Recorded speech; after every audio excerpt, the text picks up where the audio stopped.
So this session is on Bad Sushi by Nitesh and Billy, and I'm just gonna. Nitesh is additional being an actual reincarnation of duck and spaghetti monster is also a rare type of blowfish that is poisonous to fishermen across the world. Once netted, Dhanjani poison quickly disables the fishermen and spreads to their prize line in lures. Currently, only two individuals named Chuck Norris and Bruce Schneider are known to handle this toxic poison without fear of death. Billy Rios lives in Fishbowl and constantly being sent emails from acquaintances all over the world. Billy has won the internet lotto several times, is expected large sums of abundant money from long-lost relatives in Congo, and has received checks accidentally made out of 30,000 instead of 30 US dollars. Thanks, thank you, appreciate it. I'm Billy Rios, this is Nitesh, and our presentation here is Bad Sushi. But before we get started on the presentation, I want to throw out two things. Number one, Nitesh is a pretty reserved guy, but I get really excited, and sometimes I talk really fast. And if I start getting too excited and I start speaking too fast, and you can't understand me, just like raise your hand and be like, God, you need to slow down a little bit. The second thing is we work for some major organizations, and this presentation is basically our own opinion. It does not necessarily reflect the opinions or the views of our companies. And actually the last piece of that is no animals or fish were harmed in the production of this presentation here. So I hope you guys enjoy it. And like he said, feel free to stop us if you have any questions. It's quite informal. I'd like to start off by talking about two main points on why fishing is an important thing and why we should worry about it. Number one is that it costs businesses a lot of money. It is estimated that in 2007, by Gartner, that fishing alone cost businesses about $3.2 billion, which is quite a big sum of money. And that sum is expected to go up significantly this year. Point number two, and this is something that we feel that a lot of people miss when they talk about why fishing is a big deal, is fishing leads to identity theft. And it ends up affecting the lives of ordinary citizens. If your identity is compromised or stolen, for example, somebody can abuse that to steal your credit lines, thereby destroying your credit rating, open up bank accounts in your name or steal your bank account, even obtain employment as if they were you. And if your identity is compromised at a certain point, it's very difficult, especially in the US, to recover from that. From what I hear, you can only change your social security number twice in your lifetime, and even doing it once is a difficult process to go through. So now that we have established why fishing is a big deal, Billy and I started researching on this topic about October of last year, and we said, well, before we actually dive into this topic, let's understand what work has already been done, what security research has been done when it comes to fishing. And we found a lot of cool bar graphs and pie charts, how many fishing sites are set up per day, per week, per month, per year. What IP addresses are these fishers coming from? What IP addresses in what countries are usually compromised to set up these fishing sites? So, I have to admit, we were kind of envious that, everybody had all these cool pie charts and bar graphs, and so we decided to come up with our own pie chart for this presentation.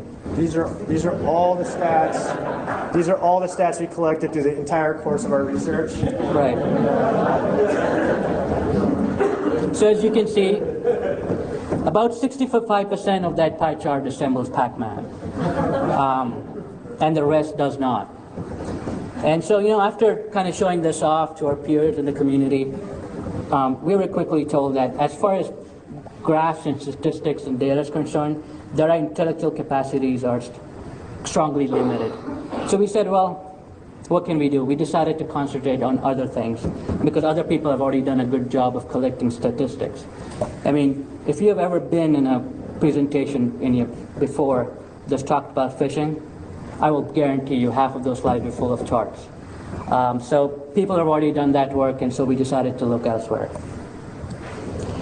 So the more we dwell into it, it was quickly clear to us that the current landscape of phishing, if you're a business that is targeted by a phishing group, what you end up doing is playing whack-a-mole, right? So if you're a bank or a financial institution or a major organization, and you wake up one morning and you're told, guess what? Phishers are targeting us, and here are all these phishing sites that have come up targeting our company and our consumers. What you would, most of your efforts would go towards in that scenario is play whack-a-mole, where you would find out where these phishing sites are located, what are the URLs, and then you'd collect those URLs, find out what IP addresses map to those URLs, call up the ISPs and say, hey, you own this IP address, somebody's compromised a server and is hosting a phishing site targeting us, can you please take it down? And as these sites are located in international countries, it becomes kind of difficult and cumbersome. So as far as the landscape is concerned, what you're doing as a business is just playing whack-a-mole. That's the best game you can play today.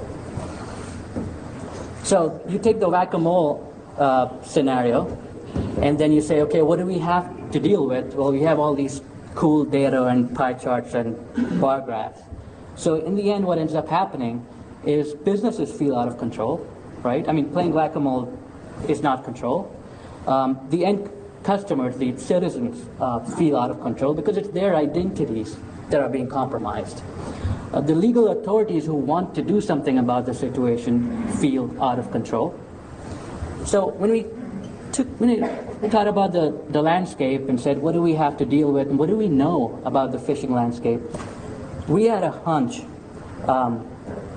that what we do know about phishing is just the tip of the iceberg. We felt that there were a lot of things that are not being discussed or are commonly misunderstood when it comes to phishing. So we said, well, how do we find out what we don't know? And we said, well, one way to find out is actually go after the phishers. Go in their direction, find out what kind of tools are they using, how do they communicate? Are these phishers really the sophisticated Einsteinian ninja hackers that the media portrays them to be? And once they compromise an identity, what do they do with it? How do they sell it? What kind of tools do they use? And we thought that the only way to really find out answers to these questions is to go after the phishers.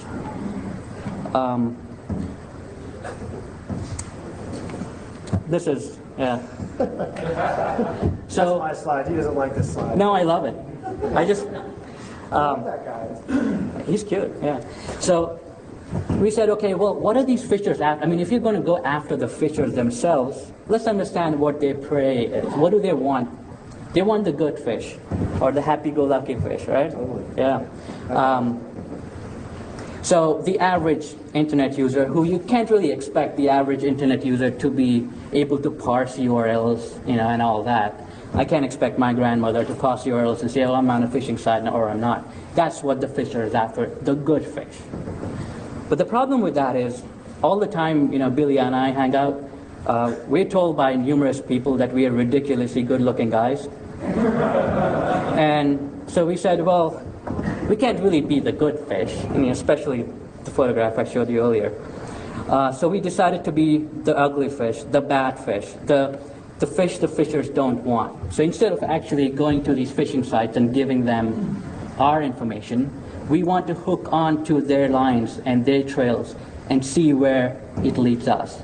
And so this is what this presentation is really about. So we hooked on to their lines and said, where can we go from there?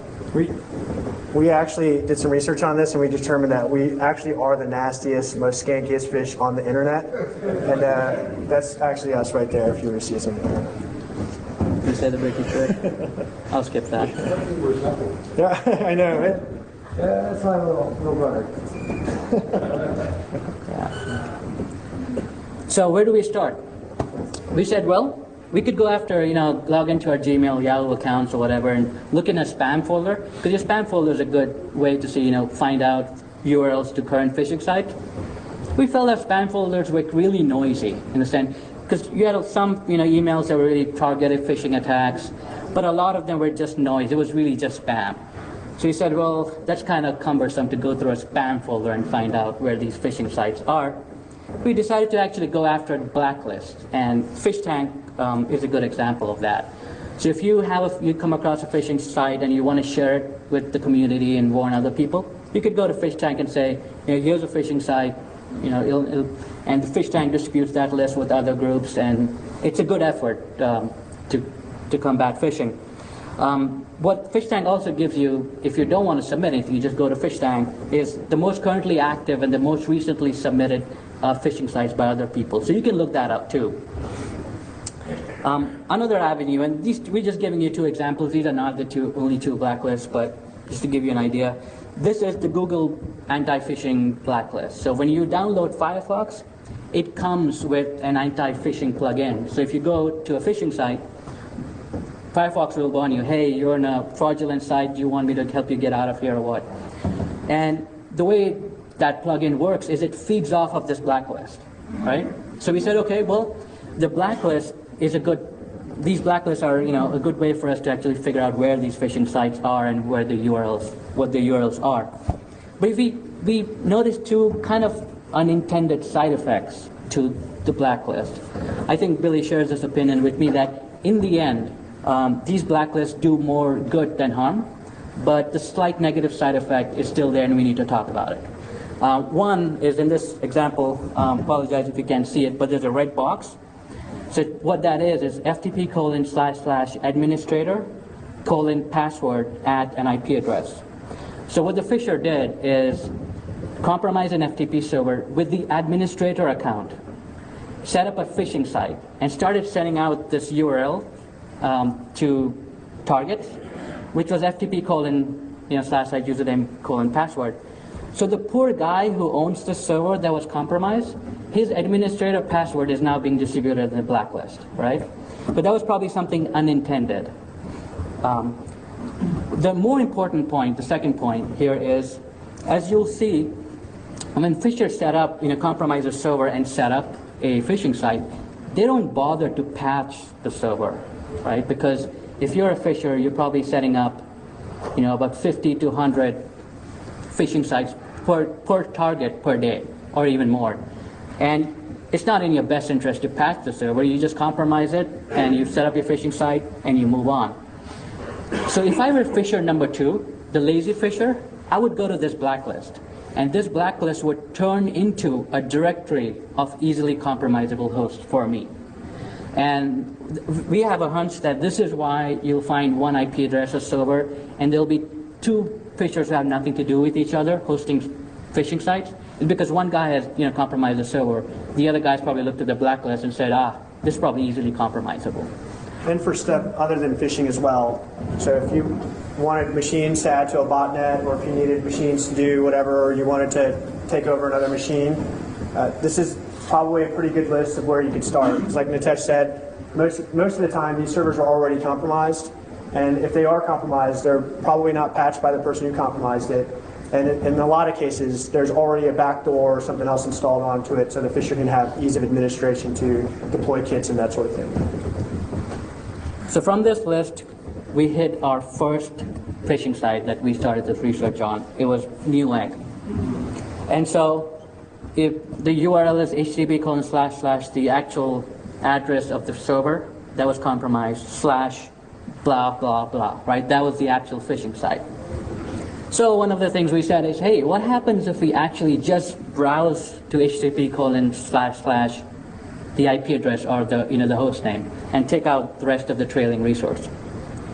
And we were staring at this app serve open project default page. And in there was a link to PHP myadmin. So what is that? So we clicked on that and we ended up here. Right? What this is, PHP myadmin, for if you don't know if you've never used it, it's really a web-based front end to a database server. And this database server is probably sitting on the same box. And whoever set this machine up did a bad job, right? And we had root access database just by browsing to the URL. So if I had to guess, the Fisher probably saw this too, and this is how he or she compromised this server to set up the phishing site. What this tells you is, was there any ninja hacking going on here? No. the guy who probably set it up did a terrible job. And this is one case study. I mean, we don't have the time, unfortunately, to go through all the case studies. But the point here is, there's no sophistication here at all. Right, there's no 0-day, there's no, like Nitesh said, ninja hacking. It's basically, they just found this page that happened to be accessible to the internet, and they probably used it to deploy their kid. Yeah. The second thing we came across is, here's this site, and it's trying to, I'll give you the URL. Yeah. So here's this URL, it's trying to phish, Hotmail, right? So we went in there, it was pretty clear from the URL, this is a phishing site. So we typed in test and clicked on submit or for Arabic for some reason. And we intercepted the post request, and it was really weird. The post request was going to guestbookdepot.com with these two parameters. Like what? Guestbookdepot.com? What the hell? So we said, on the same server, we found another like Yahoo. This was basically, variation of the host name.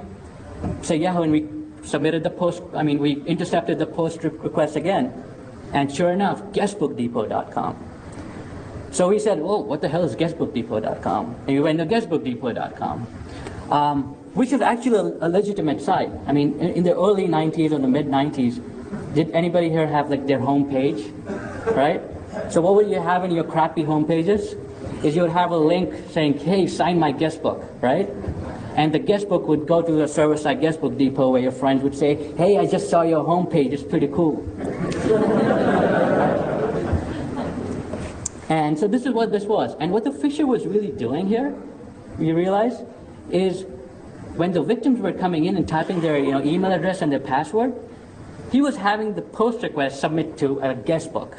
So, and in the end, the victims were signing his guest book or her guest book with their passwords. Right, and so we actually created a guest book just to see how this whole process works.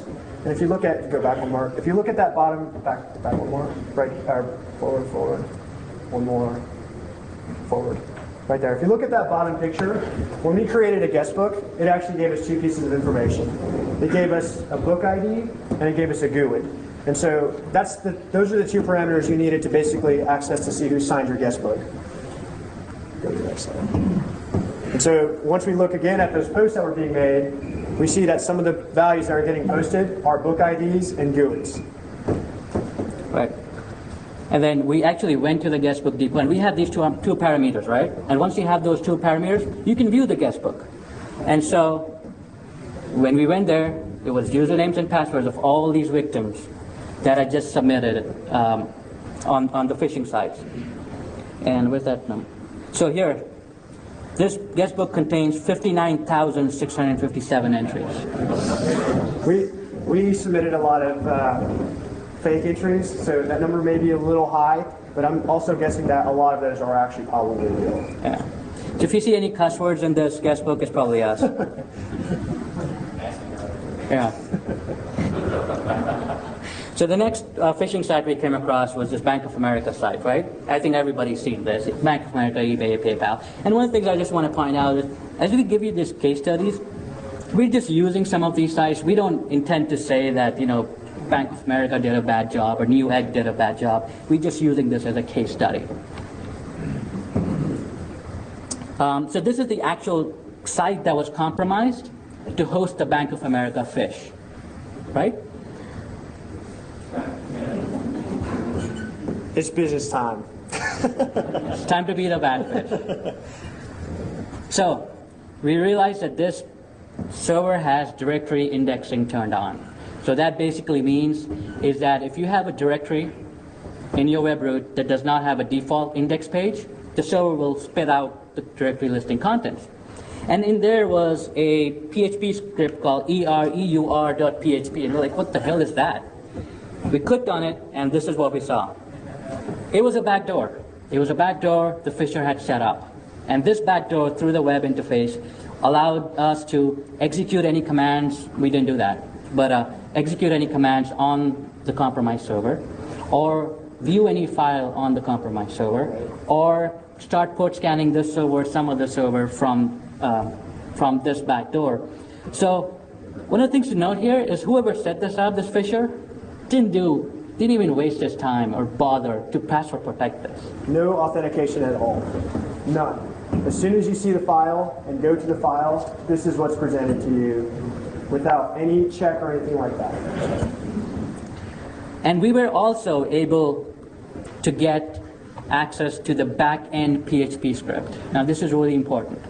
What this PHP script is, in the Bank of America phish, if you were a victim and you went there and you typed in all your PII and clicked on submit thinking you're in Bank of America, this PHP script would take over the post request, format it into a really nice, pretty email address and email it to the Fisher, right? That's all this does.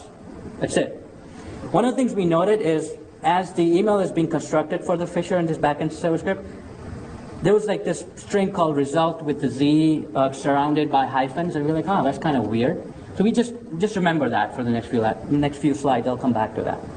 So this string is being constructed. This is, last ATM digits, bank account number, routing number. The victim is submitting all this stuff, and this PHP file's taking that and emailing it to the Fisher. So in the backend script, we actually have the hard-coded email address of our celebrity Fisher number one, Mr. Pedro A. Doc. This is where the actual victim's information is going to. Right, that's who it's going to. Right. And one of the things we noticed is, if you ever coded PHP or any scripting language and you wanted to just take a post request and mail it out, you would invoke a mail API to mail it out in the end, right, when you're done. But we noticed that the PHP mail API is being invoked over here and again twice. The first time it's being invoked, it has an empty string where the empty string should instead be the email address, right? So Mr. Pedro was probably kind of confused. He didn't know what he was doing, or maybe he was in a hurry. So we looked at it and said, what is wrong with Pedro?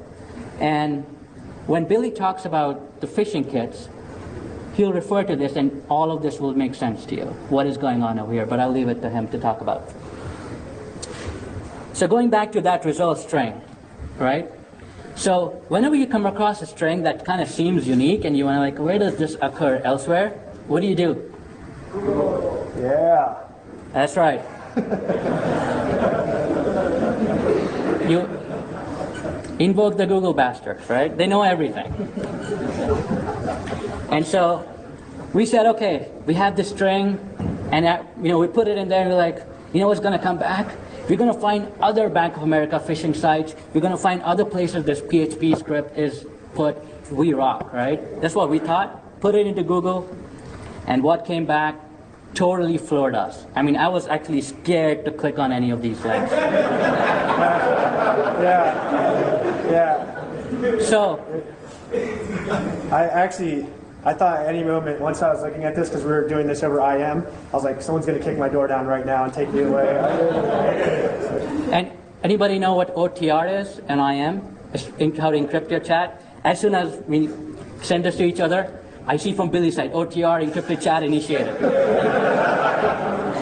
Okay, so this is serious business. Right. So here what we're staring at is not the PHP script, but the actual email, the result with people's identities that was sent to a Fisher. Some Fisher was taking actual victim information and posting it everywhere. So even before clicking on a link, just in the Google summary of the search results, we were staring at people's SSNs, ATM numbers, bank account usernames and passwords, challenge answers. So there goes your site key, right? So we said, okay, well, let's click on a link. And this is one of the message boards we ended up in. One thing to note is we're going to just pick on this one message board, but the point here is we found dozens of these. This is not just one. And this is one person's identity out there. And we didn't, even in this message board, found hundreds. Right. What we don't show is actually below this person's identity are actually just lists in the same format, in the same manner, everything inside one single post of just one person, the next person, the next person, the next person, the next person. So it was actually very scary to be looking at.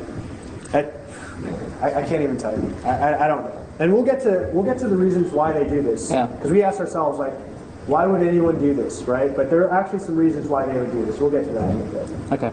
So let me read out what this is. This is one person's identity. The lingo for this in the phishing underground is FULZ, F-U-L-L-Z.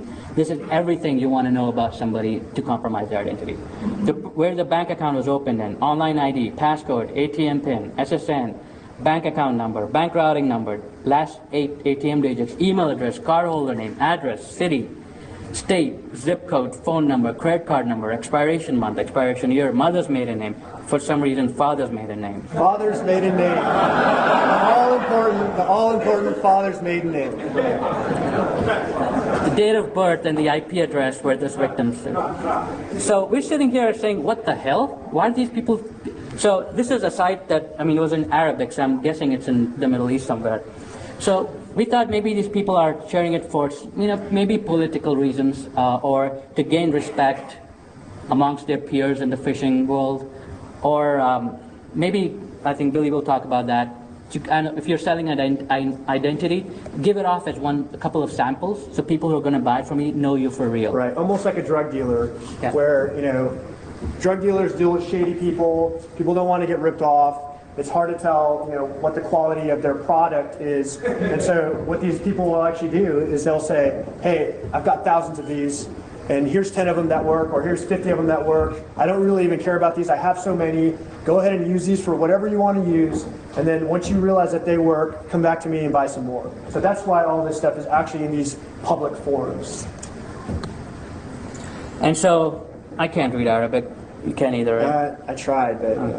So what we did is we filtered this URL through Google Translate so we can understand what's going on. It was pretty apparent to us that there was a lot more going on this board than just trading identities.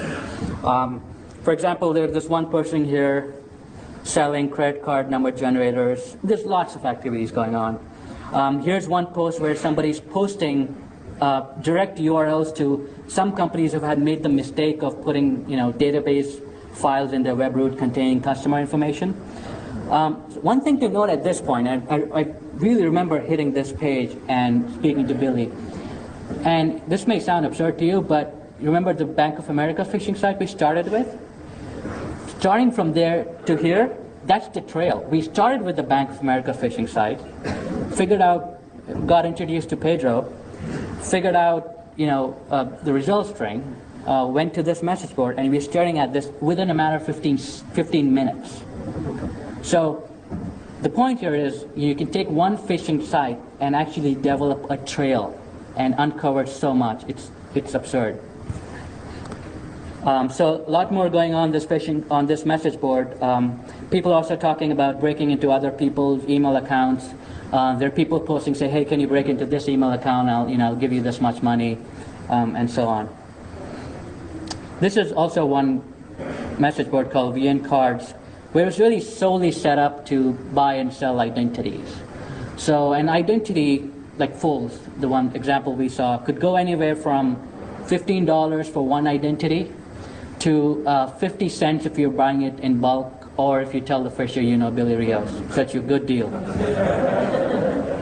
In this case, you can see in the red box, these guys are blatant. They have no shame. This guy's saying, I'm selling credit card numbers, bank accounts, contact me. You can note this down if you want to contact him. ymsms15@yahoo.com. And a lot of these guys are online on IM too, so you can add them to your buddy list and chat with them and gossip about other phishers and try to cut a deal and Yeah, but also from a tracking standpoint, you can see when they're online and when they're offline, and how long they stay online and that sort of thing. So, and then basically once we go ahead. IP addresses? Maybe. So maybe. Once we went to that site, we had a couple pieces of information, and basically what happens is a snowball effect starts to happen, where originally, I'm not like a fisher tracker by trade. I'm a security engineer. Before that, I did pen testing. I didn't really know a lot about the phishing industry or anything like that, but what I did know is that I could take these little bits of information and I could start piecing them together, and after a while, I could actually be on one of these forums saying, hey, what's up, dog? What's going down? Give me fools, blah, blah, blah. And so what that actually led to is me being able to speak the lingo, to walk the walk, to talk the talk, supposedly for these fishers. So eventually, you tell these guys, man, I'm hard up, I just got busted, whatever, I need some stuff, help me out, help me out, help me out. Eventually someone feels pity for you, and they say, here you go. And so this is what I have right here. You may not know what this is, but this is actually a bunch of fishing kits. So it's not just one fishing kit like we had before. Remember how much information we discovered from one fishing? Actually, it wasn't even a full kit. We just had basically a Google cache image of the PHP file that was actually doing all the backup or the heavy lifting. Well, now we have these here. And let me show you how many kits this guy gave me. So those are all fishing kits right there. It's pretty much any organization that you can think of. If you name an organization, it's probably in there. Those are all compressed files. It's almost just about 100 different kits. So, and naturally I see this, I'm like, ooh, that's a lot of stuff, right? It's actually a little bit overwhelming to be looking at it like that. And I said, wow, and then I send back the deal like, oh, dude, you rock, whatever, thanks. And so the next thing I wanted to do was take a look at actually what these kits contain. And so if you look at it right here, it's actually pretty basic. But there's two things that I kind of want to bring out to people's attention, which actually helped us track some more phishing sites down, more forums and such. The first is, it's not just a compressed file with files in there. There's actually a directory structure that's in place behind these zipped and compressed files. And that direct part of the directory structure, you'll see it there on top. And so a lot of times what happens is when a phisher decides to deploy one of these kits, they're not going to change the directory structure. What they're going to do is they're going to take their compromised server and they're going to dump the kit on just like it is right there. And so we are going to know what the directory structure is going to look like for a lot of phishing kits because they're just going to do it just as they got it. The second thing is you'll look and you'll see that there's not really that many files on here. And in reality, there's only really one file, the PHP file, that's a server-side script that's going to be doing all the heavy lifting. So that's the one that caught my attention right away, is the update.php. So let's take a look at what is inside the update.php. This is a pretty typical sample of what is inside those PHP scripts or the server-side scripts that you get with a typical phishing kit. And if you take a look at it, it's actually very, very, very similar to the first one that we saw. And so this tells us a couple different things. These PHP scripts they're not rocket science. It's not like FX and his new port scanner where it's really advanced, it's hardcore, and it's like written in C. This is actually really, really basic PHP, but at the same time, a lot of the code and a lot of the functionality is stolen from all these other kits. So when you see a lot of different kits, you won't see a lot of variation where, dude, this kit totally does something totally different, and this kit does something. You don't see that. What you see is, looking through those hundreds of kits, they're all pretty much the same. There's only a couple things that are tweaked. Usually it's just strings, but the basic functionality is all the same. So that tells us that, number one, these people are pretty lazy, right? Maybe number two, that maybe they're not technically sophisticated to actually create these kits themselves. It doesn't really take that much work to create a PHP script like this. And at number three, they just want to get these kits and deploy them as quickly as possible, right? Let's take a look at the bottom of this particular kit here. So what we see is functionality similar to the functionality that we saw in the Bank of America deal. And if you remember, in the first one that we looked at with Pedro, there was something kind of fishy about the mail API that was called, and that it was an empty string. If you look at this one, it's actually not an empty string. There's actually a variable in there, a CC variable. I kind of have it called that right there, CC. So what is that? Why does this one have CC and the other one not have CC? So this is very, very, very basic. So if you look at this right up here, you'll see that there's an array, right? It's called AR. And so basically what they do is they map these numbers to letters, and then they have all this stuff into one array. And then below that, they have another variable called CC. And they're basically pulling these values from the array. And so this is pretty basic. This is pretty basic PHP. If you don't understand what's going on here, this is actually an obfuscated email address. So what happens is before the email gets sent to the person who deployed the kit, an email actually gets sent to the person who created this kit with all the person's information. So what we see here, and we saw this in a lot of different places, is Phisher phishing a Phisher. So, right, exactly. And this tells us two things. Number one, these guys are really lazy and they're going to try to have someone else do their work for them. But number two, if you look at the way this is created, this is not very sophisticated.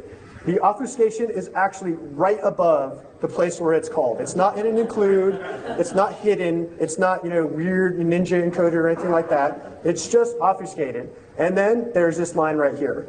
And so basically the guy who wrote this kit basically understands that whoever it is that's going to deploy this kit probably won't even understand what this is, even though this is pretty basic. And they're going to deploy it in the fashion that it is. So looking at this thing, we now have more email addresses, we have more strings, and we have more stuff to feed to the Google monster or whatever, right? So in this case, what Pedro did is he looked at the $CC and said, what the hell is going on? So I have to give him some credit. I've kind of been picking on Pedro for so long. What he did is, and what I would have done, because I'm smarter than Pedro, is just commented out the mail line is take it off, right? What Pedro did is like, what the hell is going on? And instead of actually, he just put an empty string into $CC. Right. So you can tell that the guy was kind of confused, but I have to give him credit that he actually saved himself in that. But yeah, it even confuses the most sophisticated Phishers. Another thing that we can tell by looking at some of the files that were in the phishing kit is there are some other little telltale signs that we can use as signatures, basically to track down other places that this might be loaded from. So if you look at this, particular piece of HTML here, you'll see that there's a special line that says, "Hey, saved from URL," and actually has the URL that it was ripped from. So if you come across a page, or if there's like Googlebot that's crawling or something like that, and they happen to come across a website that's from Bank of America and happens to be saved from a bank and being served from a different domain, there's probably something wrong. So there's a lot of little pieces that you can kind of key off of, and once again, you start getting into this snowball effect where you've got all these little pieces and you're just putting them together, and those pieces are leading you to more pieces, and then you get more little pieces of information, and then those pieces are leading you to more pieces and more pieces, and next thing you know, you've stumbled across this entire network of people who are buying and selling and trading identities and doing all kinds of crazy stuff, which is where we're going to go now. We showed you that there are some sites that people are posting information saying, "Hey, I've got all these identities I want to sell to people, and here's a sampling of my stuff. Contact me if you want more." Well, related to that are these types of boards. These types of boards are where people are basically stealing credit card information and account information and just selling them in bulk. So this is like, they actually have their own website, a storefront. To this, they're basically considered a business. So let's take a look at what the going rates are for this particular site, because this particular site, if you see at the very top, is the absolute advantage. It's the more intelligent choice, right? So there's definitely a lot of marketing going on, and we see their prices here. And another thing that we found was pretty interesting was there's actually different rates for different countries. And I'm not exactly sure why that is, but if I had to take a guess, it's probably because it's a little more difficult to steal this type of information in certain countries as opposed to another. Whether that is certain countries, the people in those countries do more online transactions, whether it's that they're just more careless, I am not sure. But what I do know is that certain countries carry a premium over other countries. And this is just one example of the pricing scheme that's basically available. And they've got a lot of different countries, they've got CVVs if you want them, logins, and all sorts of other stuff. So, and those are the prices. It's a percentage of basically the available balance on this particular site. So,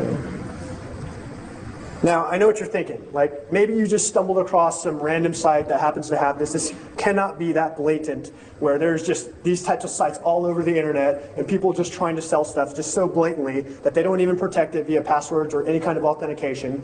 But it actually is the truth. This stuff is out there. It's not being protected by anything. If you just know the right strings to look for, or the right places to go, or the right people to talk to, you can just get to this. And anyone can view this. And so here's another site here. You'll see that their pricing scheme is a little bit different. This guy, he says, "Hey, you know what, I don't want to deal with you if your order is less than 10, but if you want to order something more than 10, go ahead and give me a ring," right? So here's the stuff that's on here. And you'll see that, his payment methods are like Western Union. I think there's like some web money transfers, and then eGold. We saw a lot of eGold here, and I guess they have a fee that they charge for you. But eGold is kind of like PayPal, but eGold, I think, thrives on these type of transactions. They'll probably never admit it. But I mean, if you go to the eGold site and say, if you try to find out, do some research about eGold, like look up their Wikipedia page and say, find out more about eGold. eGold's policy is that if you call them up and say, "Hey, I know this guy is using your service to do something illegal," they won't shut down that person's account or not even try to investigate unless you have a court order.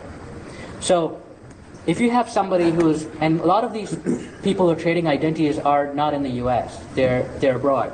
And they have nothing to lose because there's no cross-country legal rules where these people can be prosecuted. So why not just give it a shot and see what happens? Right. So this is probably one of my favorite. We actually came across so much information and so much crazy stuff. There was a really difficult time to decide what to include and what not to. But this is probably one of my most favorite postings that I saw. This guy basically on his page said, hey, you know what? It is a violation to store the CVV number, and if you do, you could be fined, or you could go to jail. And actually what he's saying there is true. If you do store the CVV number, anyone who's like QSA or PCI trained or whatever, that knows anything about storing credit card numbers and such, they'll know that storing the CVV and like full magnetic stripe data is really bad. And if you get caught doing it, or if they figure out that you're doing it, it's really bad. And you can be fined, you can't go to jail, you can lose your PCI qualified status, right? But then immediately after warning people, he goes, hey, you know what? I sell CVVs, and I sell Visas and MasterCards and Amex. Hey, pay me by e-gold. So I want to let you know that, hey, you don't want to store CVVs, but I've got them and I'll sell them to you. So I thought that was pretty funny. Can you talk about how that guy changed his blog after you? Oh, yeah, I'll talk about that at the end. Another thing that you see is there's the instant messenger name. It's just blatant, right out in the open. Anyone can contact this person. They're not hiding from anyone at this point. And then what we don't show you, but you can just see a little bit of it, is the little Miss Sophie stuff. Well, from that line down, account information. So once again, this guy's like, hey, I've got this stuff. You can buy it from me. Here's a little taste of what I have. Here's 10 to 15 account IDs. And we're talking about everything. So obviously it's not shown here, but that was right below what this post showed. Here's another one that basically says, hey, you know what? I've got stuff ready for you. All you need to do is just contact me and buy. And then here's the prices again. And once again, you'll see the disparity between the US, Canada stuff and the European, Asian stuff. The European, Asian stuff seems to demand just a little bit more of a premium than the US and Canadian stuff. And like I said, I'm not exactly sure why, but it seems like that's the case all across the board. One more site. This one, thank God, doesn't have SSNs. So I don't know if they accidentally messed up their phishing kit or what, or they're using some other method. But the whole point here is just, we showed you 5 or 6 sites where you could just go and contact these people and say, hey, here's $20, give me an ID. And it's pretty bad. There's a lot of them out there. And once you know what you're looking for, they're really easy to find. Okay. Another thing that we discovered, and we talked about including this, and we decided to include it, is a lot of these boards are also related to other types of scams. So we showed you a lot of phishing stuff, we showed you a lot of identity theft stuff, but what we also noticed is that there's a lot of chatter around ATM skimming. And that's actually a different type of scam. It requires a different type of skill set, and it requires a different type of toolkit. But what we did notice is that there's a lot of chatter about this, both on buying skimmed ATM cards, which means you're buying the full magnetic stripe data, and also selling stuff and selling toolkits and such. And so here's an example of what skimmed cards are basically going for. If you want 100 US Visa Platinum Golds, that's going to cost you about 2,500 USD. And if you want 500, you get a little bit of a discount, I guess, and they'll sell you that for 5,500. So this is probably my favorite site that had skimmed information on here, and because these guys are the best service, and they're from the legit vendors, and they're from firsthand. And so the thing that was very interesting about that was they actually had a list that said blacklist. And so we're going back to this place where these people obviously don't trust each other, and these people are obviously scamming each other. So they actually had a blacklist of saying, hey, whatever you do, do not do business with these guys because they will rip you off. So it's people ripping off people, So essentially, these people have created like blacklists of their own, like we see for phishing sites and such. They've created their own lists. And so we took a look at one of the lists. We thought it was going to be maybe 100 people, 50 people. It actually ended up being 3,500 people, and that's just from this one site. So don't ever do business with any of these guys because they'll totally rip you off. So we kept pushing more and more and deeper into the ATM skimming bit here. And so we found this guy right here. He's telling us everyone, this is kind of tough to read, I'll kind of go over the highlights. He basically says, hey, I got this ATM skimmer for sale. And he has a little bit of information about the ATM skimmer that he's selling. He's telling everyone that, hey, it's plastic. You can paint it whatever color you want. It stores up to 2,000 swipes. So you can steal about 2,000 people's information with this particular piece. It reads track 1, 2, and 3 data. These are some of the things that I thought were really interesting. It works off of a rechargeable battery, and the rechargeable battery lasts for about 2 days. So whoever buys this thing can put it on an ATM and leave it there for about 2 days. So all the data is read, it's time-stamped, and it reads both directions, of course. It's got built-in power. And the results, when someone puts their credit card number or credit card into this skimmer and pulls it back out and the credit card skimmer reads the credit card, the results are actually password protected and encrypted. And that way, if another scammer comes by and sees like, oh dude, there's a skimmer on there, and like rips it off the ATM and runs home, they won't be able to actually access the data. And so this is another indication of how much these guys don't trust each other, and this is another indication of how badly these people are scamming and stealing from each other. So, and there's some other stuff. They're like, hey, you know what? It comes with the full manual. I thought that was pretty cool. I actually looked at the table of contents for the manual. I was like, hey, dude, tell me more about this manual. I need to, RTFM. So this guy's like, okay, hey, chapter 1 talks about batteries. Chapter 2 talks about configuring your skimmer. Chapter 4, yes, there's no chapter 3.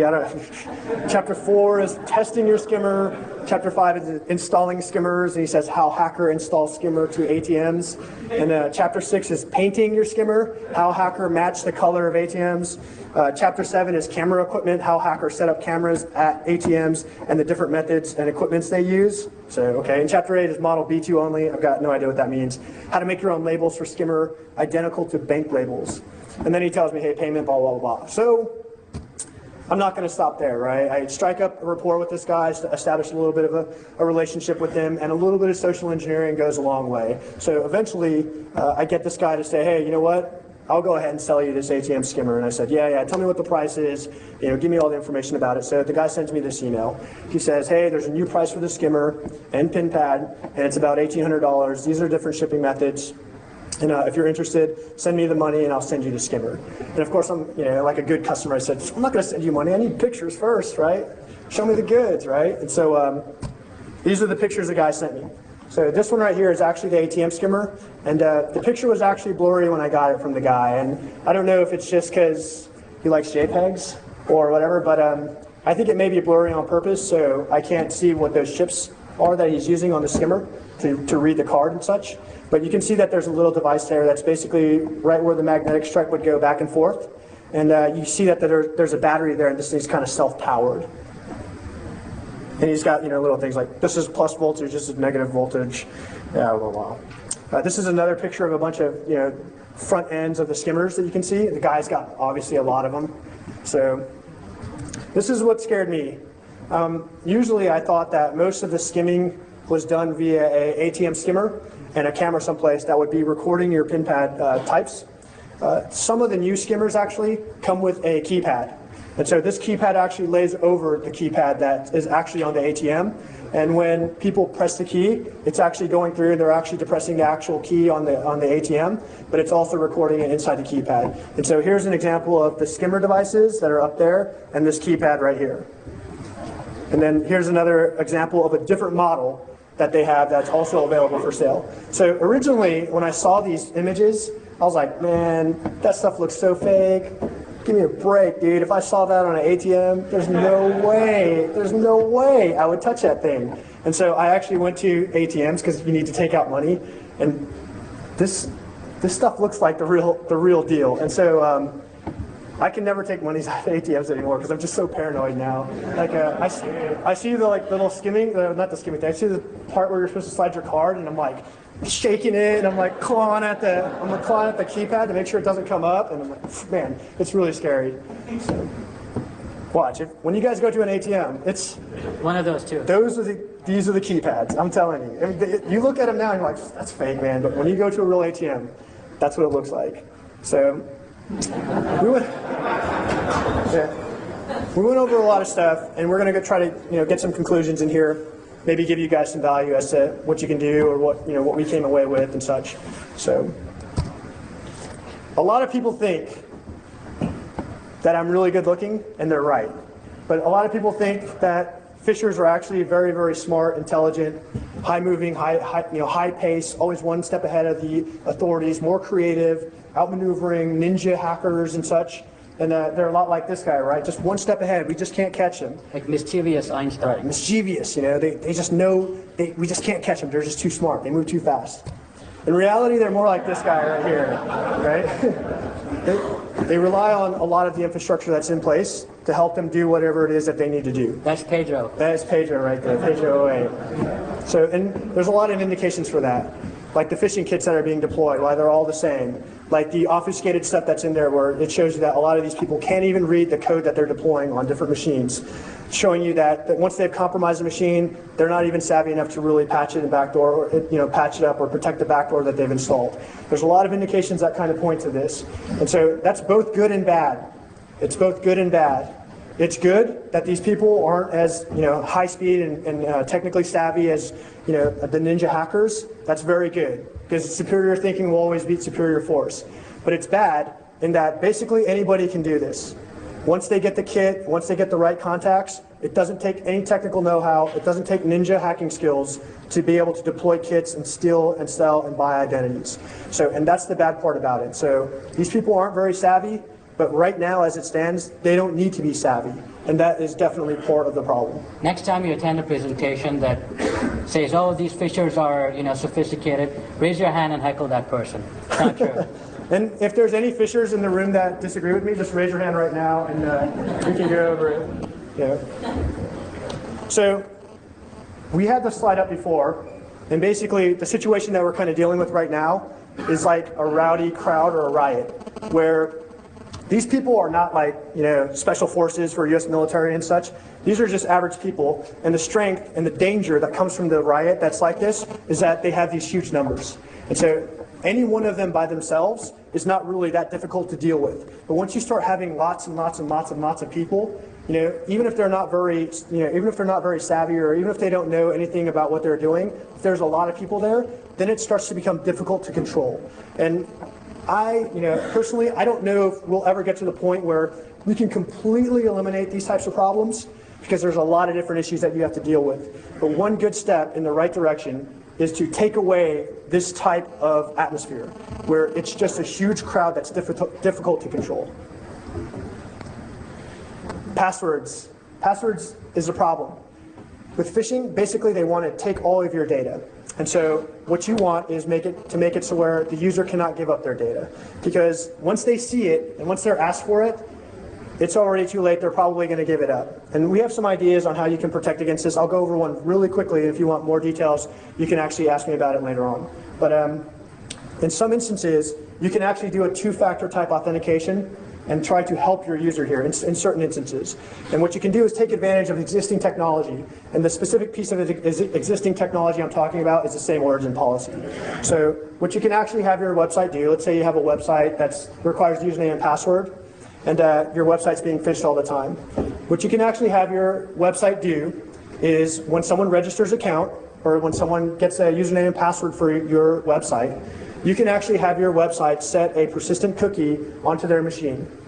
And so what happens there is every time that they do their login, their domain, their website, can actually query that cookie to see if that value is there and compare it against the value that's stored inside their database for their authentication. And so what happens is if that user goes to a phishing site and enters their username and password for that website, that evil site, that phishing site, will not be able to query that cookie value, because that cookie value is protected via the same origin policy. And so, like I said, if you want more information about that, we can go over specific details on that. But that's one way of doing basically a two-factor authentication where the user, even if they wanted to, cannot provide a value that's needed to log into the machine. And we've thought about a lot of different scenarios. If you're interested in that, like I said, you can talk to us about it later. Right. So. And one of the business benefits to what he's talking about is a lot of times people don't want to do two-factor because from a business perspective, that increases call volumes for support. And it's kind of expensive to do, and customers don't like it. They have to do two-factor every time they log in. So this is kind of two-factor, where you do it once, and if you're on the same machine, you don't have to do the second side of two-factor every time. Right, and it's very transparent to the user. So, and it's pretty, I'd say it's pretty low cost. So. Another thing that we need to take a look at, yes, go ahead. I mean, but there are banks that do that already, and what happens when you move to another computer is that they usually make you do one of two things. I know that Chase Business Banking does this because I've seen it myself, and they have you, you know, they're gonna reach you a PIN in some way. Either they're gonna call the phone number on the account, or they're gonna email it to you, and you get to choose which. And it has to be the email on the account already, but of course, we all know that the average fish is going to have the same password or a very guessable password for all of their accounts. So the fish already has their email password. When the fish goes and they access the website from another IP that doesn't have that persistent cookie, they're going to allow them to regenerate it and send it to their email account. And that fisher is going to have that email account password, and it's not really going to be that difficult to get around. Right. Unless you have another method that does not involve email. I mean, the phone is reasonably good. I mean, obviously, nobody's going to take over your home phone number, but, I mean, But you know, that's the problem. in that case, you have to have the actual static password in addition to having access to the victim's email address. Right. I think you bring up a great point. And the whole point is not to completely eliminate it because it's going to be almost impossible.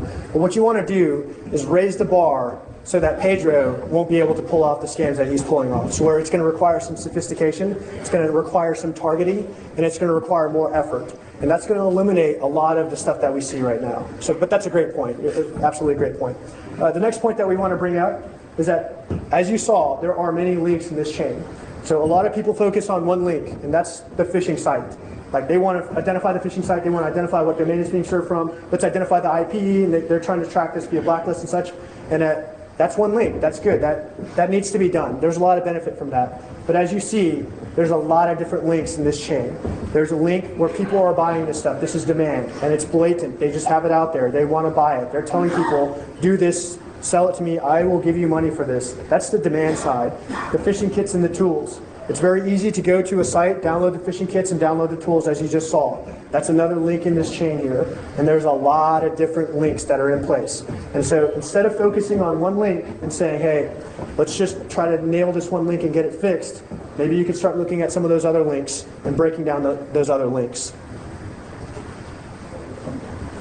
Okay, this is an example of what happens when you focus on one link here. So like I said, I'm not a phishing expert or anything like that, but we did discover this along our way. So we came across this site here, and obviously it says, hey, you know what? You're on a phishing site. You shouldn't be on here. This is totally suspected web forgery. You need to be really careful about what you do here. Do you want to go to this or what? And so we said, oh yeah, you know, that's pretty good. And so, but what happens when you try to translate this site? Well, what happens if you have a mashup that's going to take ownership of that content and redisplay it back to you? Well, that's what happens right there. So another server is basically just taking ownership of that content, it's being redisplayed to the user, and nothing's changed. The effectiveness of the site still exists, and now we've just bypassed a lot of the protections that are built on that one single link. So. Right, so here what we did is we used Google Translate to translate from, say, some other language to English, and the site was English to begin with, so we got back English. And so when the plugin was trying to fire off, it has a blacklist, but now the actual URL is Google's IP address, which is not in the blacklist. And Google can't put this IP address in their blacklist because they'll blacklist themselves. Right. There are some translation sites that actually will not allow this to happen, right. And the phishing filter will fire. Right. So. And if I were a fisher and I write, not to give them ideas or anything, but if I were to write, you know, a phishing site in English, I'd say, you know, I don't know Japanese or I don't know Arabic. You could use Translate and send, you know, victims that link instead. Well, obviously there's protections in place, and a lot of these I think are maybe band-aids, and that's no one's fault. It's not that people are stupid, they don't know what they're doing. It's just that we're dealing with a lot of different complex issues here. So I don't know if you want to. Yeah. So, you know, whenever anybody thinks about phishing, when I think about phishing, I say, what does it take? What will it take to eliminate this goddamn problem, right? What will it take to just get rid of phishing? And I think that's the wrong question. The question is, we're really concerned about identity theft, right? So when you look at identity theft, it's not an IT security issue at all. It's our reliance, at least in the US, of static identifiers. So when you're born, you're given SSN, so it's a security number. And as you grow up, your parents tell you, remember this this number because it is your identity. And don't go around giving it to people you don't trust, right? Because if somebody compromises this identity, you're screwed. But as you grow up and you get a job, you submit your SSN. Every time you commit a major financial transaction, you have to give out your SSN. You want cable TV or a telephone, you have to run a credit check on you, you give away your SSN, right? And your SSN is your password to your identity. That is the problem. I mean, we had identity theft even before phishing.